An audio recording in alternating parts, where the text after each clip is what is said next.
bonjour à tous. Alors ce matin, nous commençons par faire une présentation du thème. Ensemble, osons une nouvelle dynamique missionnaire. Cette présentation se veut sommaire, puisque l'approfondissement se fera à travers toutes les autres interventions que nous aurons. Hier, nous avions eu en prélude une très belle méditation sur le thème, méditation donnée par le Père Thomas Maï. Alors, chers confrères, le thème qui nous rassemble n'est pas un slogan. Il touche au cœur même de notre vocation au acte. Ensemble, osons une nouvelle dynamique missionnaire. Ce thème qui peut être séparé en 3 mots simples mais exigeants. Ensemble, osons et nouvelle dynamique.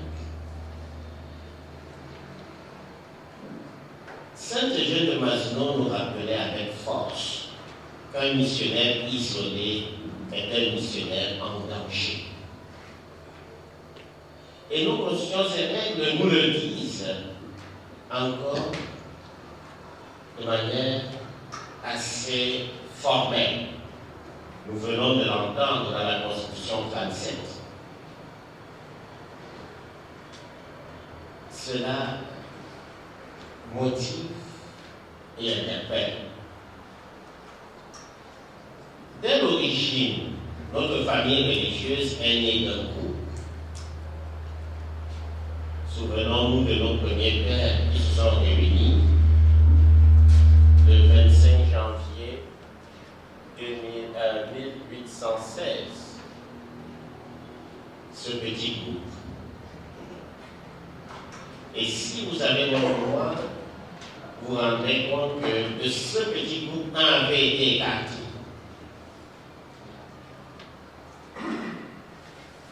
Et je disais, celui dont on ne sait plus parmi nous. C'est vous qui l'avez cité.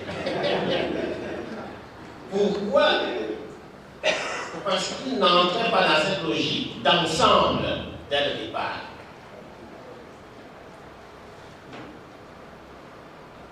Ce groupe était un petit noyau de discernement. Et le discernement était partagé. Ils étaient habités par un feu missionnaire porté ensemble. Un feu missionnaire. Alors, ce matin, cette conférence n'a pas la prétention d'apporter une recette pour constituer ce feu aujourd'hui, mais d'ouvrir un espace de relecture, de conversion et juste une interpellation des consciences pour que cette audace reprenne au cœur de chaque missionnaire. Nous sommes invités à refaire ce feu en nous pour une dynamique missionnaire nouvelle.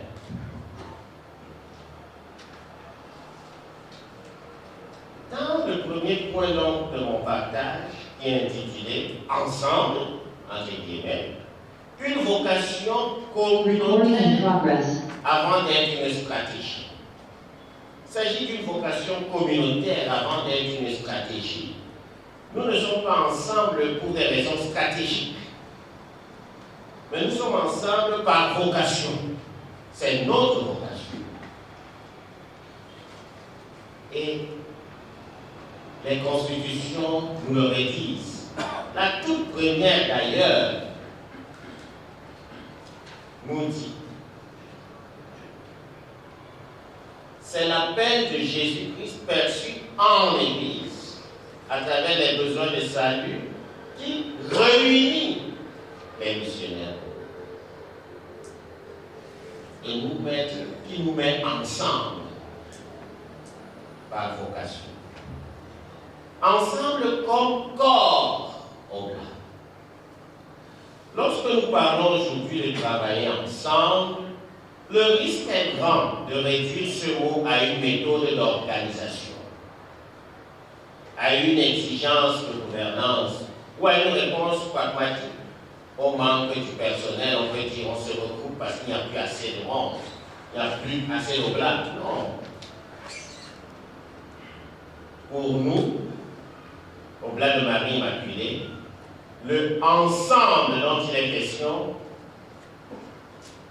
est une vocation, un appel, une manière d'être missionnaire. C'est une manière d'être missionnaire. Nous pouvons penser ensemble, nous pouvons prier ensemble, nous pouvons manger ensemble, nous pouvons nous soutenir mutuellement. Et c'est donc cette exigence qui fait que la communauté placée sous la vigilance du supérieur est appelée donc à cheminer ensemble. Nous le rôle important du supérieur comme animateur de la communauté, comme rappeleur. Il rappelle l'alliance. Et se soustraire donc de cette autorité nous expose. Il y a cette lettre circulaire sur le mode propre du pape François, Communis Vita, qui le rappelle. Et dans cette lettre, le pape François nous dit, premier numéro, la vie en communauté est un élément essentiel de la vie religieuse. Et les religieux habiteront leur propre maison religieuse en gardant la vie commune et ils ne quitteront qu'avec la permission de leur supérieur, confère Canon 665, alinéa 1. Mais malheureusement,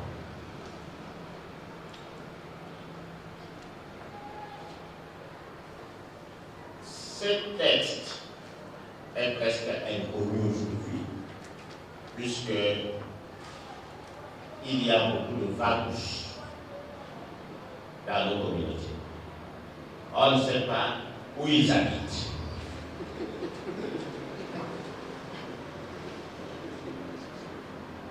Le ensemble naît de l'appel du Christ de l'air appelé. Avant d'envoyer ses disciples en mission, Jésus les appelle ensemble.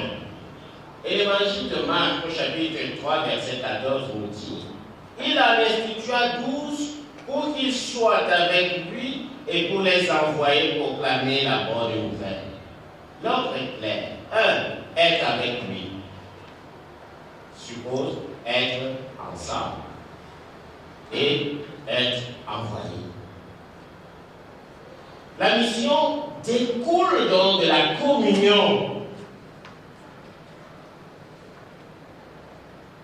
Quand le ensemble s'affaiblit, la mission devient activisme.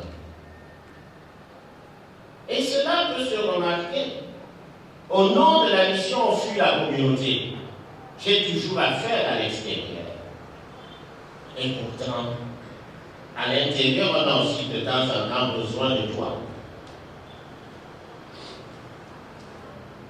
Revenir donc à ce feu du vivre ensemble fraternel.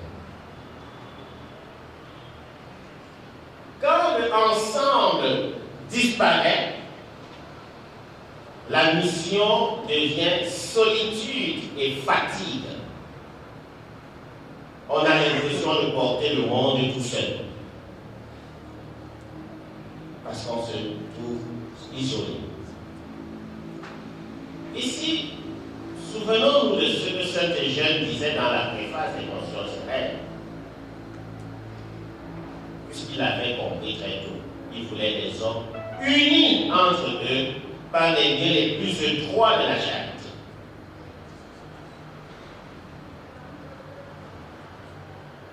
Ensemble comme corps missionnaire, non comme juxtaposition d'individus.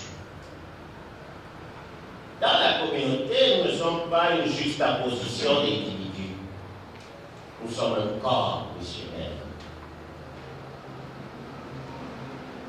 Et la Constitution 3 affirme avec force: les Oblats forment une communauté apostolique, qui est en d'autres termes un corps missionnaire, une communauté apostolique. Nous ne sommes pas une addition de talents personnels dans la communauté. Nous ne sommes pas une addition de diplômes ou une addition de ministères extérieurs, bien sûr. Toi, tu fais ceci, toi, tu fais cela, et on construit l'addition. Non. Nous sommes un corps missionnaire. Le corps ne se compose pas d'un seul membre, mais de plusieurs. Saint Paul le rappelle dans sa première lettre aux Corinthiens, au chapitre 12, verset 14. Le corps ne se compose pas d'un seul membre, mais de plusieurs. Et c'est cette complémentarité qui donne la beauté à ce corps missionnaire. Dans un corps, aucun membre ne se suffit à lui-même. Aucun. Chacun doit être conscient de sa limite et ouvert à accueillir le complément que l'autre lui apporte. Aucun ne se suffit à lui-même. Celui qui a la prétention de se suffire à lui-même est déjà en plein dans un péché capital qu'on appelle l'orgueil. Personne ne se suffit à lui-même. Dans un corps, la faiblesse de l'un concerne tous. Quand la main est malade, c'est tout le corps qui est malade. La preuve est que nous pouvons avoir de la fièvre et nous pouvons être alité. Quand le doigt est malade, c'est tout le corps qui est malade. Et dans le corps missionnaire, la faiblesse de l'un concerne tous. D'où l'important d'être attentifs les uns aux autres. Dans un corps, la force de l'un profite à tous. Dans un corps, la force de l'un profite à tous. Par exemple, je vais déboucher une bouteille. Si c'est mon bras droit qui est plus fort, il profite à tout mon corps parce que je vais être désaltéré par le contenu de la bouteille.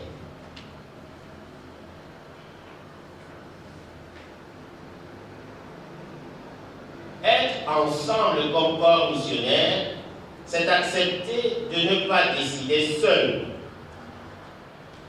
C'est accepter de ne pas tout comprendre seul. C'est d'accepter de ne pas porter seul le poids de la mission. C'est aussi accepter de ne pas profiter seul des fruits de la mission.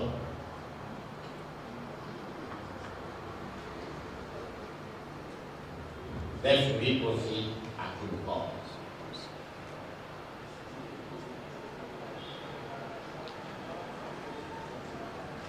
Et en monde africain, un proverbe de chez moi dit: la main droite lave la main gauche et la gauche lave la droite.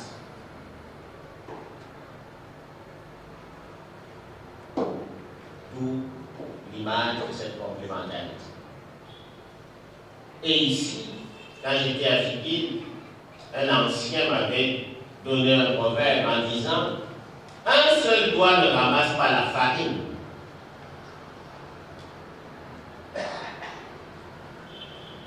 autant d'images pour enrichir cette sagesse qui constitue le socle de notre vie comme corps communautaire. En parlant donc du corps, retenons qu'il est efficace quand tous les membres sont en bonne santé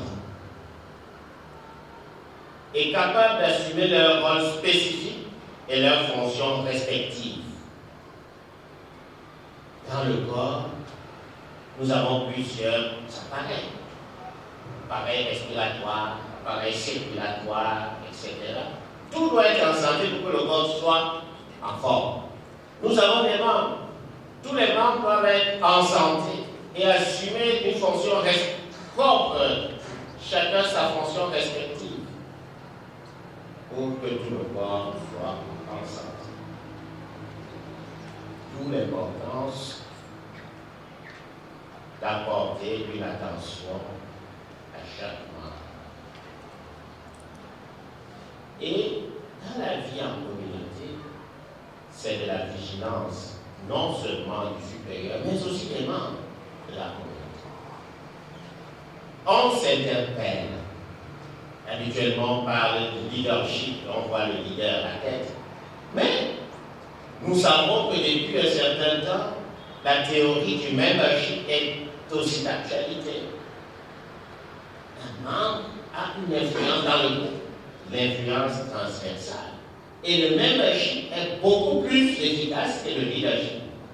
Parce que c'est le membership qui porte le leadership.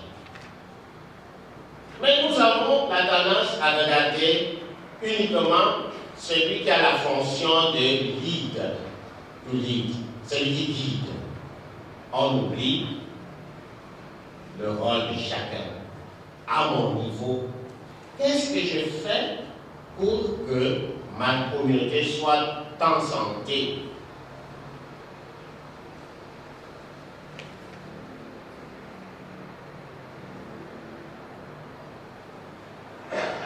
Ensemble, comme lieu de discernement communautaire et espace de réflexion sur la mission.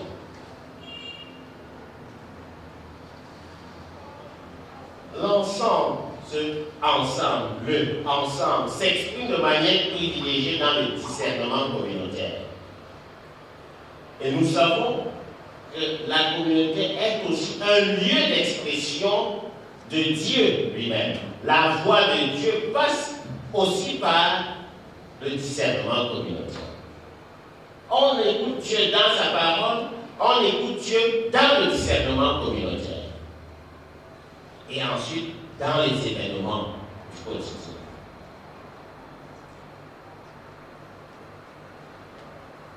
C'est donc ce qui permettait aux apôtres, dans le livre des Actes des Apôtres, chapitre 15, verset 8, de dire l'Esprit Saint et nous avons décidé, parce qu'ils étaient convaincus que dans le discernement fait, l'Esprit Saint était là.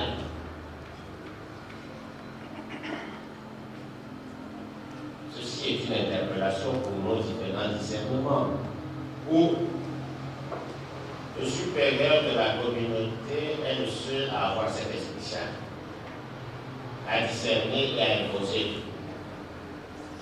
Donc on a besoin de s'assurer. Pour que cet Esprit Saint soit effectivement une force qui se distribue comme à la Pentecôte, où elle descendait en langue de feu et se déposait sur chacun. Et ensemble, la force, l'énergie qui vient d'en haut, booste. Alors cette phrase de l'Évangile des Actes des Apôtres a animé l'Église primitive. Cette phrase était révolutionnaire. Elle dit que l'Esprit parle à travers le groupe. La vérité se cherche ensemble. La mission se clarifie dans l'écoute mutuelle.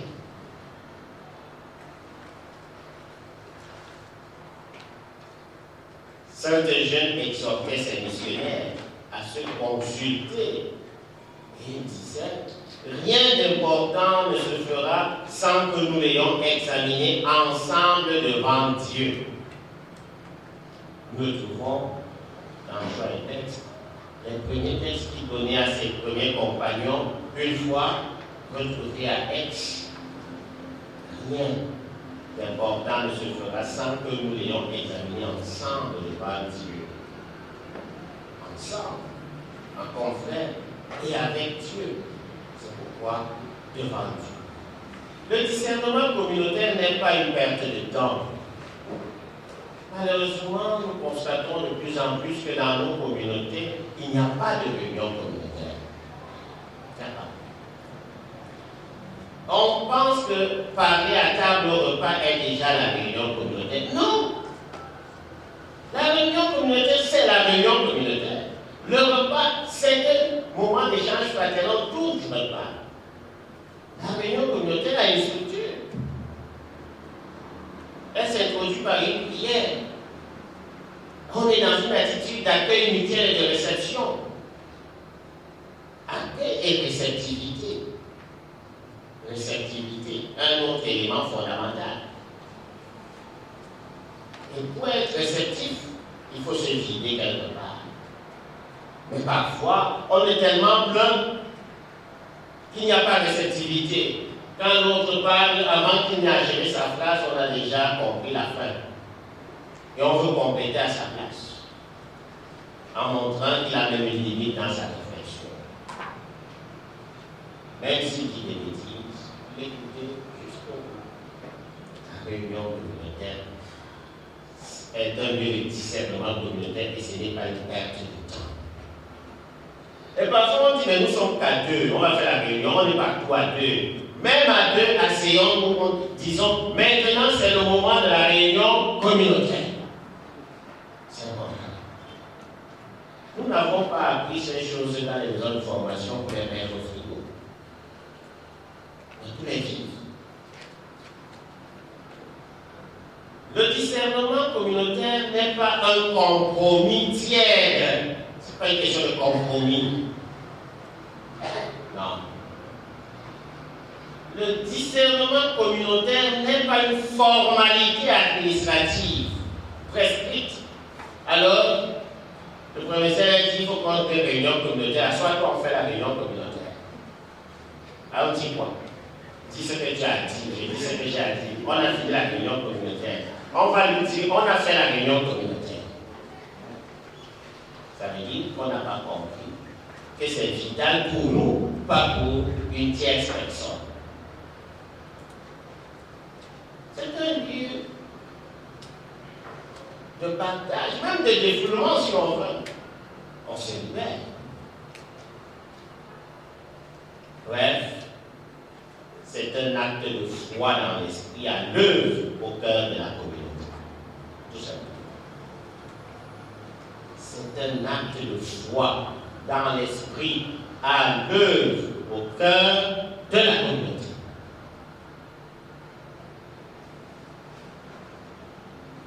Ensemble, dans la co-responsabilité pastorale et la gestion matérielle. Ensemble. Dans la co-responsabilité pastorale et la gestion matérielle. Gérer ensemble. Ce n'est pas seulement une exigence économique, c'est un acte spirituel. Et l'Église nous a donné un document fort là-dessus.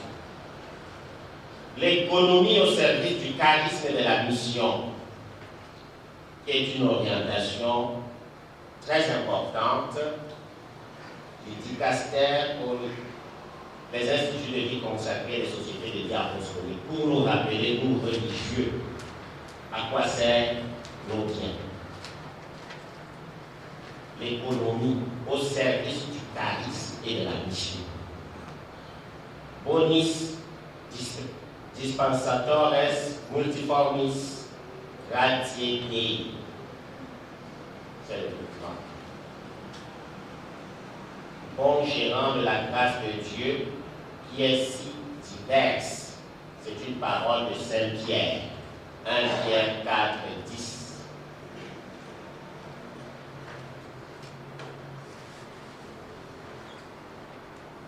Pierre s'adressait chrétien venant du paganisme.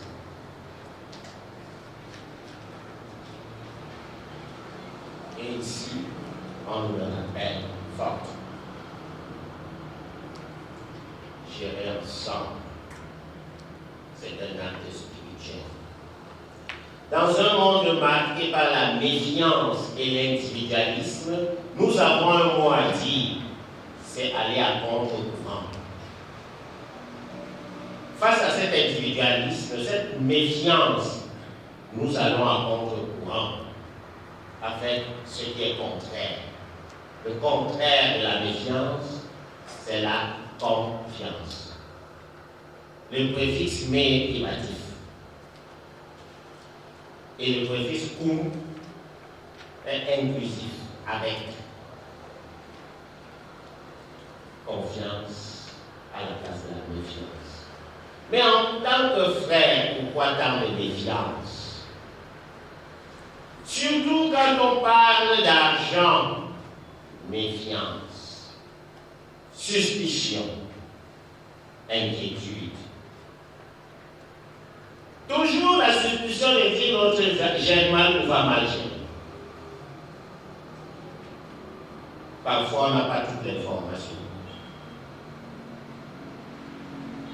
On va de ce qu'on a au fond de nous-mêmes, qui influence notre manière de voir et de penser.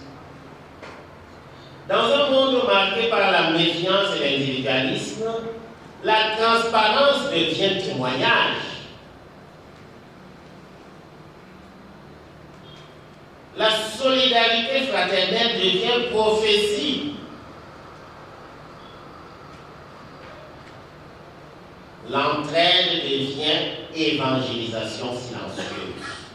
L'entraide, c'est une évangélisation silencieuse dans ma communauté et là où je vis.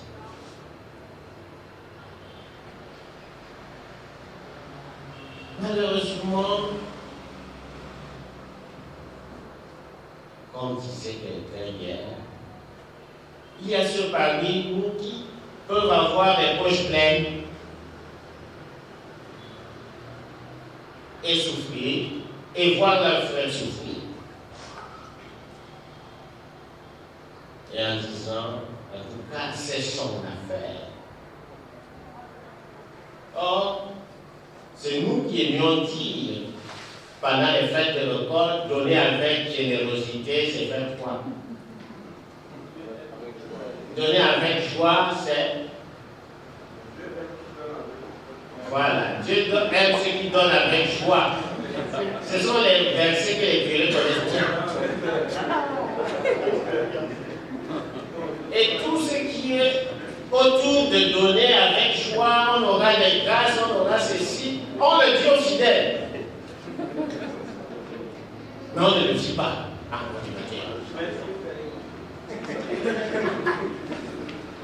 On ne le dit pas en communauté. Et on est ensemble. Comme une juxtaposition des numéros. Ton numéro d'oblation c'est quoi? Le mien c'est quoi? Donc, tes numéros d'oblation sont en communauté.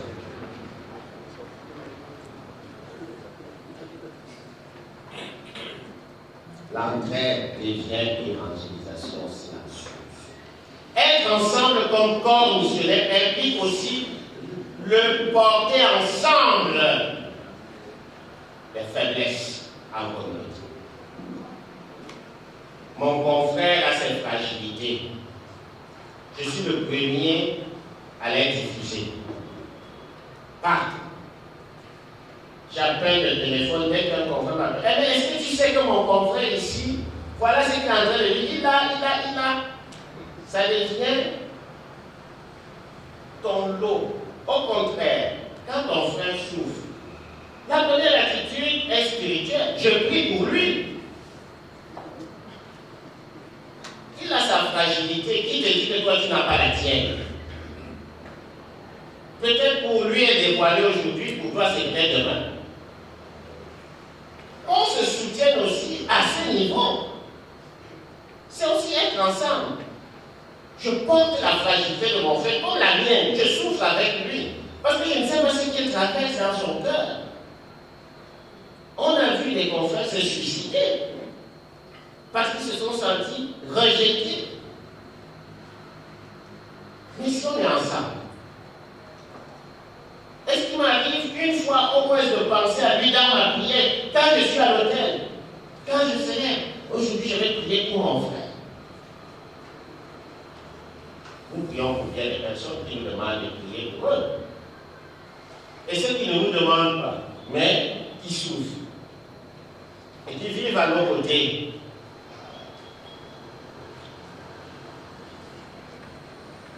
C'est une forme d'entraide qui devient l'évangélisation silencieuse.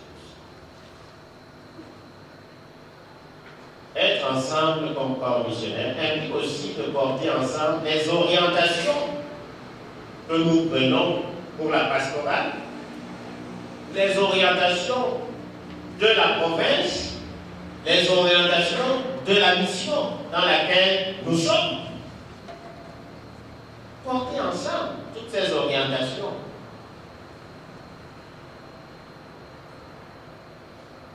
Porter ensemble les charges matérielles de la communauté.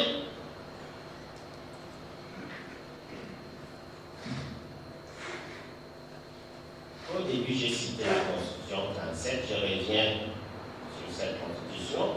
Il rappelle que les biens sont confiés à la communauté, non aux individus. Nous vivons dans des communautés et tout ce que nous recevons appartient à la communauté, non pas aux individus.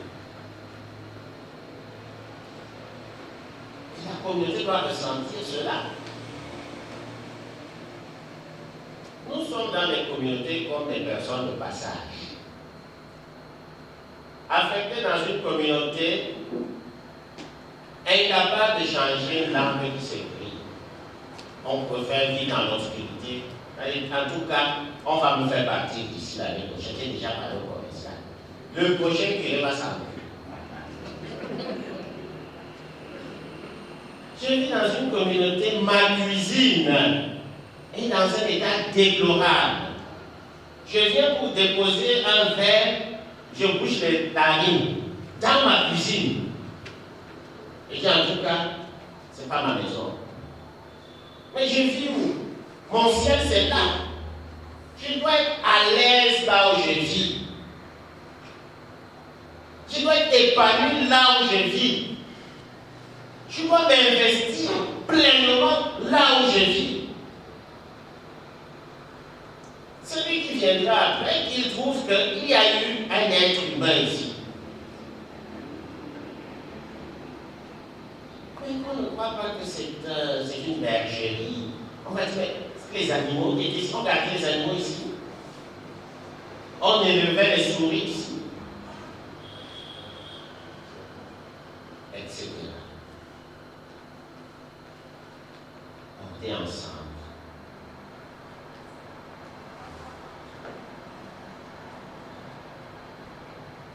Donc, si les biens sont confiés à la communauté et non aux individus, cela suppose la confiance, la transparence, la sobriété et la solidarité dans la communauté. La sobriété, je ne sais pas si elle est encore là chez certains, mais beaucoup plus de solidarité entre nous. C'est ce que porte le testament du fondateur. Ce testament est pour nous. Il n'est pas pour les autres. Mais parfois, nous prions par beaucoup d'indifférence. Et cette indifférence pousse à ce que certains oblats disent « vous les oblats ». Ah, chez vous les oblats, là, moi je ne comprends plus rien. Vous les oblats, tu es quoi? Balotin, larétain, conceptionniste. Vous les oblats, tu es une force chez les oblats. Tu es une ressource unique chez les oblats. Tu es un acteur important chez les oblats. Ne pas développer cette sous-estime de soi.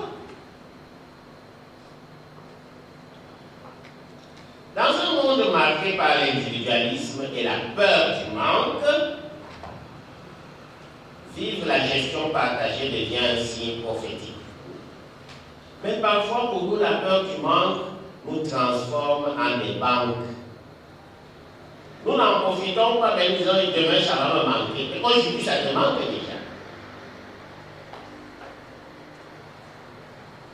Un jour, je rencontre un confrère en bambouche. Les pieds suffisamment fendillés, couverts de poussière. Je dis, mon frère, même une paire de tennis de 2000 francs, les Chinois nous ont facilité la vie. Tu as tout, mets quelque chose au pied. Il m'a dit, en tout cas, mon père, c'est parce que tu ne sais pas où je vis. Si je dépense les 2000 là pour les bambouches, qu'est-ce que je ferai demain? Demain appartient à Dieu. C'est aujourd'hui que tu arrives. Vis d'abord. Vis d'abord.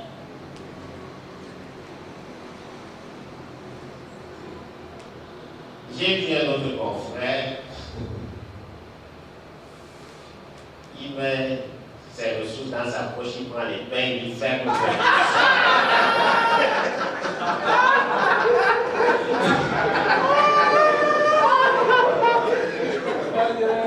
Je ne poursuis pas. Bon, tout simplement pour dire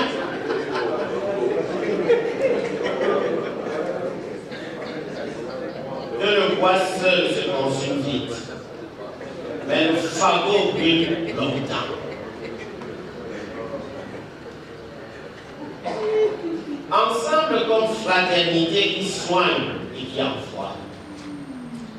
La communauté n'est pas seulement une base arrière pour la mission, elle est un lieu de guérison, de relecture et de ressourcement. Un lieu de guérison. Simplement la parole que nous partageons en communauté peut nous guérir. J'ai un espace de parole, je peux parler avec mes confrères. Ça peut me guérir. Je peux porter les frustrations, même familiales, la famille biologique. Mais si dans la communauté, j'ai quelqu'un avec qui je peux parler, je me libère, je guéris. C'est un lieu de guérison. C'est un lieu de relecture. Je peux aussi relire même mon parcours en communauté. C'est aussi le lieu de ressourcement. Et d'ailleurs, nous voyons dans l'évangile de Marc, au chapitre 6, verset 31, comment Jésus dit à ses disciples, venez à l'écart dans un lieu désert et reposez-vous un peu. Les disciples viennent de leurs différentes pastorales. Ils sont tous motivés parce qu'ils ont vu le diable tomber, ils ont vu les voitures marcher, etc. Ils veulent parler, Jésus dit oui, on va partager après. Venez à l'écart, reposez-vous un peu. Ressourcez-vous. Et vous aurez assez d'énergie pour partager maintenant ces exploits. C'est aussi ça la communauté. Quand je veux bien me reposer, je parle à ma communauté, je me sens chez moi. Je peux me reposer. Mais si ma communauté devient un enfer, c'est compliqué. Je préfère me reposer ailleurs. Et là, je trouverai des bons oreillers ailleurs, loin de ma communauté.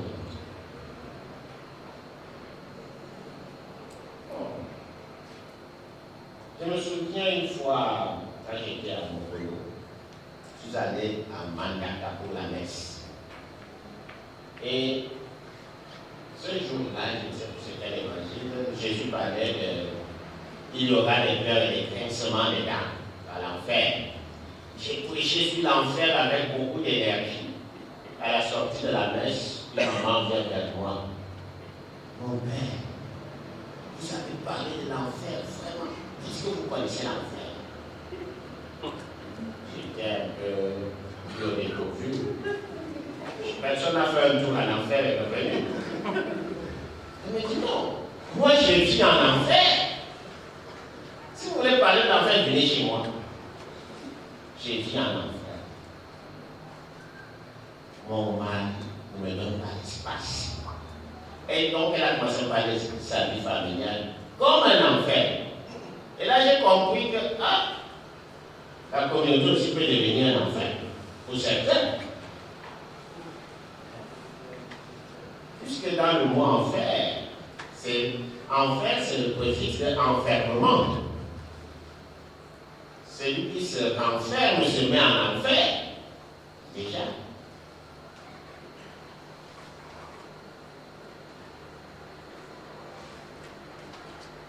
Donc, mes chers frères, ce lieu sûr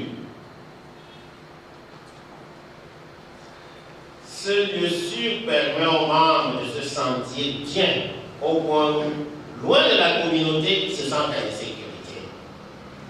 Parce qu'ils veulent rentrer chez eux.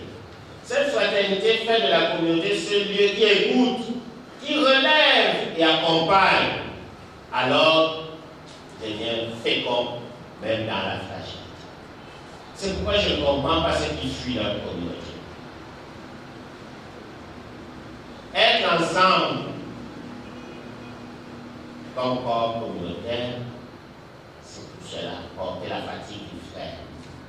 Reconnaître aussi ses limites sans honte et demander de l'aide sans peur, à condition que les confrères de la communauté développent quelque chose qui appelle le foutre le temps, la discrétion. La discrétion. La discrétion est une valeur de la communauté. Chaque famille a ses secrets de famille. La discrétion. Dans ma communauté, comment je vis cela? Je me souviens une fois, le père Thomas, quand il était provincial, il nous avait dit au Scholastica, pourquoi, quand une aiguille tombe dans la chambre d'un scolastique, toutes les sœurs le savent. Mais le château des sœurs peut tomber, aucune communauté masculine ne peut se savoir. Je ne sais pas si se souvient de cela. L'aiguille tombe dans la chambre. Parce que l'aiguille est tombée, on va dire à toutes les sœurs, l'aiguille est tombée dans la chambre du confrère. Mais le château des sœurs se renverse. Vous les voisins, vous n'êtes pas au courant. C'est là l'affaire en communauté, on gère ça là-bas. Or, ça devrait être inverse parce qu'on dit que les femmes colportent plus. Ça semblait changer de temps. Aujourd'hui, la communauté ne sait plus porter ses frères. On m'a signalé que je n'ai plus assez de temps, je suis folle. Donc, ensemble aussi, j'ai déjà dit, c'est un témoignage communautaire. Voyez comme ils s'aiment, nous dit Saint Jean. Il n'y a rien de plus beau que de voir des frères qui s'aiment en communauté. Dans un monde fracturé, cet amour devient un socle important. Ensemble, comme Église et comme famille. Comme Église, n'oubliez pas que le saint fondateur Eugène nous disait que les oblats sont les hommes de l'évêque. Et donc, marcher avec les évêques. Les directives des évêques, là où nous sommes, il faut les observer. Le supérieur général nous l'a rappelé, avec l'Église. Et l'Église, comme disait Ignace d'Antioche, là où il y a l'évêque, là il y a l'Église. Marcher avec l'Église. Marcher avec le peuple de Dieu. Travailler avec les laïcs comme partenaires de la mission. Et j'aime insister là-dessus. Aimez-vous les uns les autres et montrez au monde que vous êtes frères. Alors, tout cela pour nous pousser à oser l'audace évangélique comme fidélité créative. Osez. N'ayez pas peur, donc, mes chers frères. Oser, c'est accepter aussi de ramer à contre-courant. Et la nouvelle dynamique missionnaire nous conduira hors des sentiers battus, hors de nos sécurités pastorales, hors de nos habitudes communautaires. Il faut avancer au large. Avancer au large. Avancer, c'est oser aller en eau profonde. Cette eau profonde peut être aussi une eau trouble. Avancer, c'est prendre le risque. Oser donc, c'est accepter le risque. Le risque d'avance. Le Père a suffisamment parlé hier de cette force qui se trouve dans ce monde. C'est accepter de ne pas tout maîtriser. C'est accepter d'apprendre, même les plus petits.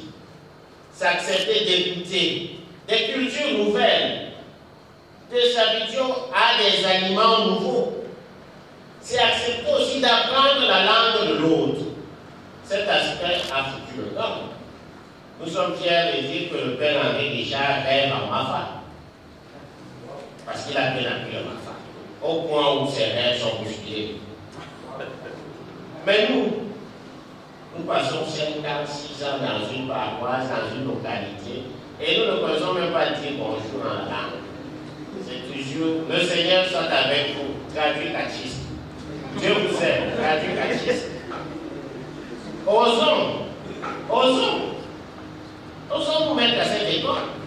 C'est ça aussi la dynamique nouvelle. Osons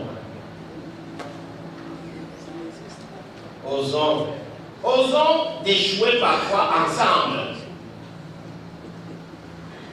Cette nouvelle dynamique missionnaire est une autre manière de vivre la mission.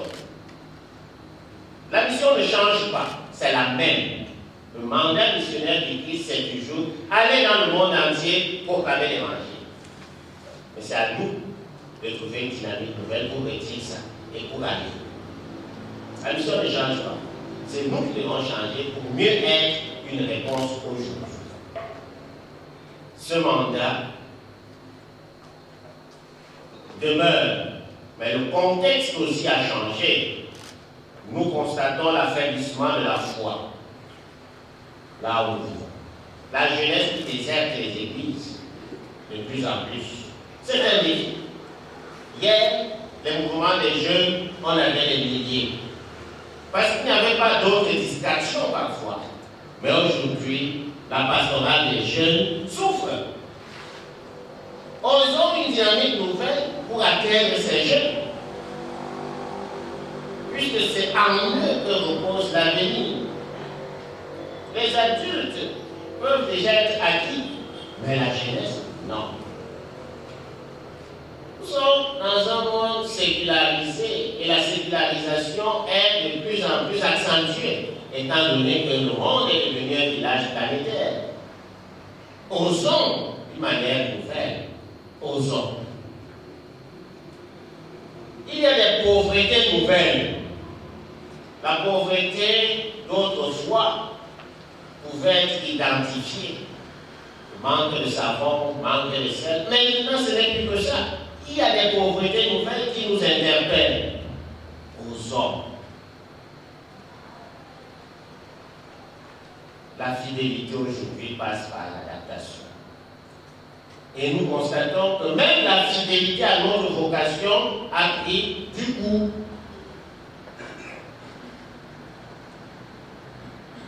Un père parmi vous me disait, autrefois, et particulièrement en France, quand on dit des situations particulières, des oblats en situation particulière, tous les cas, c'était les oblats d'un certain âge. Mais aujourd'hui, ce sont les jeunes, à peine sortis du scolastica, on te met déjà dans la liste des situations particulières. Un cas. Qu'est-ce qui se passe?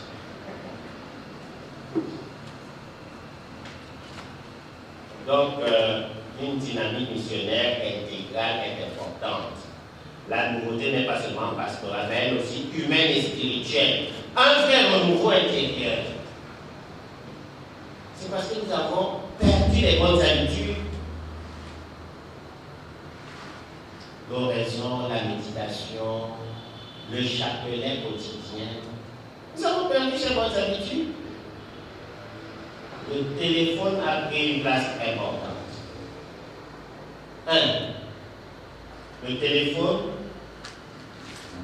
nous amène à ne plus maîtriser le temps. Nous ne pouvons plus gérer le temps.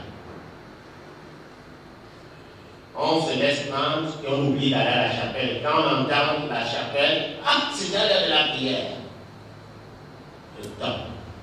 Retard à la prière, de temps. Prière bâclée, parce que je viens retrouver les autres et nous faisons 30 ensemble jusqu'à la fin. Le cœur n'y est pas parce que la prière se prépare. Et le téléphone est un tueur silencieux. Ça développe une sédentarité, nous ne bougeons plus. Or, le corps a besoin de bouger. Je prends mon téléphone, je suis là du matin au soir, mais je suis assis sur place. Je prends du volume, on peut penser que c'est la bonne santé, mais c'est la maladie qui s'accumule.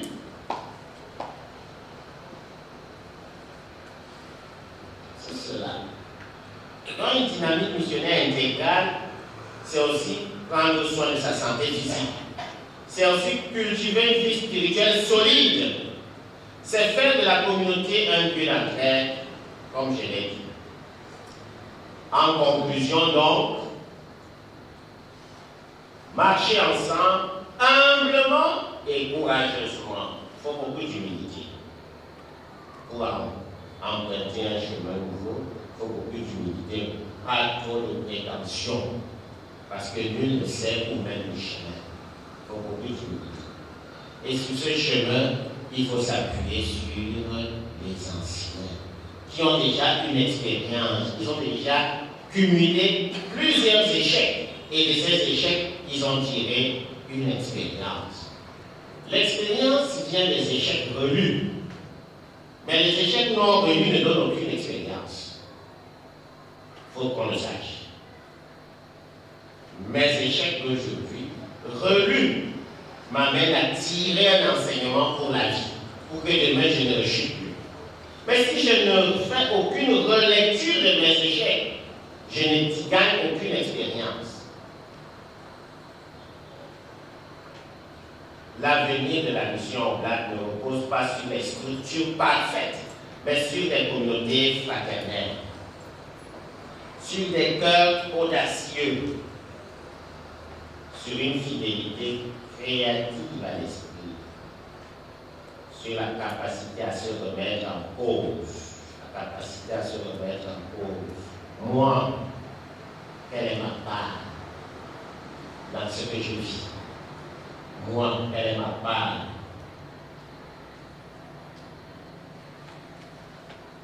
Dans les échecs comme dans les réussites. Voici que je fais toutes choses nouvelles, nous dit l'Apocalypse. Et le Seigneur fait toujours toutes choses nouvelles quand on est capable de se remettre en cause. On redémarre positivement. Marchons ensemble, posons ensemble, inventons ensemble une dynamique missionnaire capable de parler au monde d'aujourd'hui et de demain. Merci.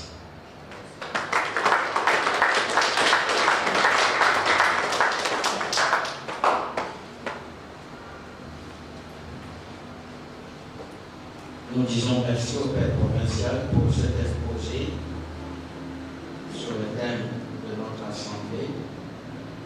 Nous allons prendre 30 minutes de pause maintenant pour méditer, ruminer ce que nous avons entendu. Et on revient à 10h30 pour aborder l'exposition. Merci.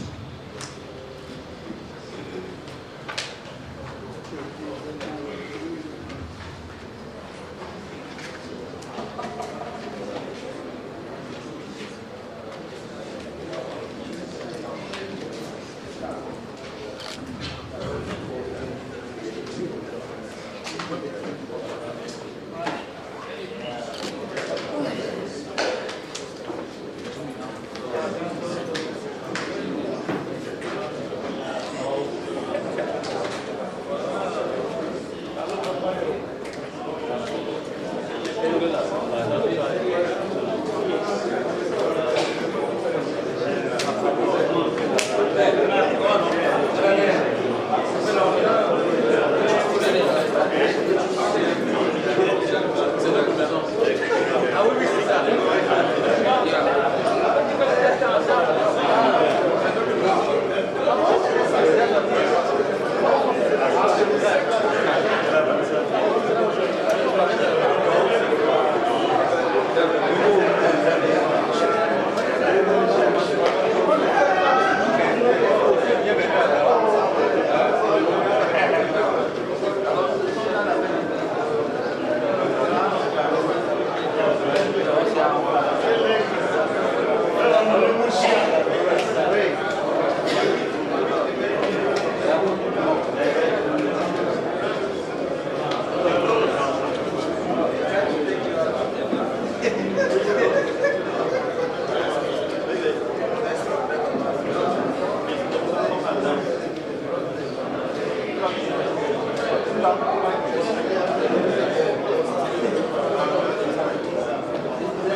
Gracias.